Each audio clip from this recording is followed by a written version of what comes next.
ఈరోజు పైడిపల్లిలో హైడ్రోలాక్ వేస్తున్నాం water purifier కోసం. బాగా వస్తుంది. క్రాక్ పిల్ వేసి హైడ్రోలాక్ వేసి ఇది ఒక 5 సంవత్సరాలు వారంటీ ఉంటుంది. Asian paint Hydroloc. దీని తర్వాత మళ్ళీ డామ్ ప్రూఫ్ ఒక 2 కోట్లు వేసేస్తే మనకి 14 సంవత్సరాల వరకు గోడలు లోపలికి తేమ రాకుండా ఉంటుంది.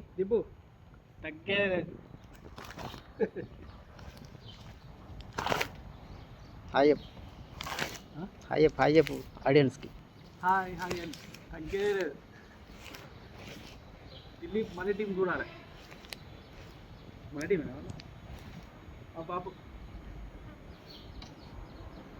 లప్పకుమార్ పర్కాల కుమార్ లప్ప